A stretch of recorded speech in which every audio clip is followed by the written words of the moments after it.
তা আমি ক্ষমা চেয়েছি এবং নিঃশর্ত ক্ষমা চেয়েছি এবং এই ধৈর্যের পরীক্ষার অনুযায়ী আল্লাহ তাদেরকে ফল দিবে 12 তারিখে। তারা এই যার কাছে ধৈর্যের পরীক্ষা দিয়েছে তার থেকে ইনশাল্লাহ মুক্তি পাবে 12 তারিখে।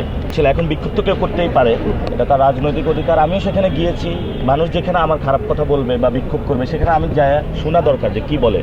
তো ওনারা বলছে আমাকে ক্ষমা চাইতে, আমার তো ক্ষমা চাইতে তো দোষ নাই। তা আমি ক্ষমা চেয়েছি এবং নিঃশর্ত ক্ষমা চেয়েছি এবং তারা সবাই খুশি হয়েছে আলহামদুলিল্লাহ। এবং তবে কিছু মানুষ আছে যারা বিএনপি লোক নিয়ে এসেছিল, তারা বিক্ষোভ মিছিল করেছে। তো এটাতে একটা প্লট ছিল, একটা ড্রামা ছিল।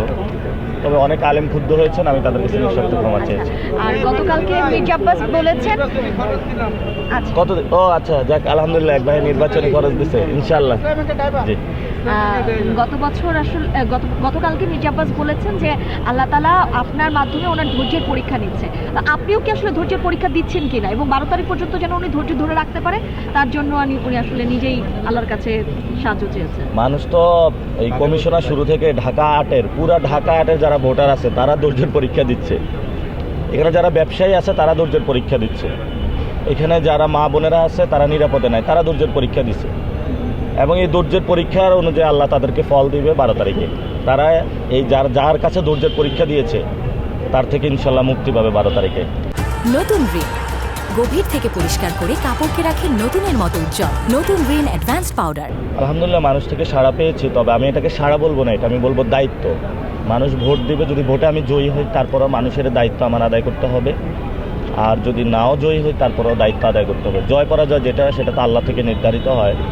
এবং সবার কাছে একটা আবেদন যে আমি আপনাদের সাথে থাকতে চাই, আপনাদের সন্তান হিসাবে, আপনাদের ভাই হিসাবে এবং আপনাদের এই ফ্যামিলির একজন মেম্বার হিসাবে। আমাকে সবাই সেবা করার সুযোগ দিন, ইনশাল্লাহ আমি আপনাদের পাশে থেকে সেবা করবো ইনশাল্লাহ। তো ইলেকশন ইঞ্জিনিয়ারিং অলরেডি শুরু হয়ে গিয়েছে। দেখেন, আপনার শেখ হাসিনার সময় মোবাইল নিষিদ্ধ করা হয়েছিল, যাতে অনলাইনে ব্ল্যাক আউট করা হয়েছিল, এখনও হচ্ছে। তা আমি পুরো দেশবাসীকে আহ্বান জানাবো, যদি মোবাইল নিয়ে যেতে না দেয় তাহলে আপনারা ক্যানন, সনি ক্যামেরা নিয়ে যাবেন। ক্যামেরা তো আর নিষিদ্ধ করে নাই, তো সেই জায়গা থেকে ছোট ছোট আপনারা ডিভাইস নিয়ে চলে যাবেন। ওইগুলো ভিডিও, যে ভিতরে যেই সব চুরি বাটপারি হবে এগুলো ভিডিও করে পুরো বিশ্ববাসী এবং বাংলাদেশের কাছে ছড়িয়ে দিবেন।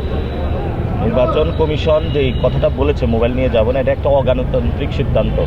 এই অগণতান্ত্রিক সিদ্ধান্তের আমরা এবং নিন্দা জানাই। আশা করি নির্বাচন কমিশনের সিদ্ধান্ত থেকে সরে আসবে।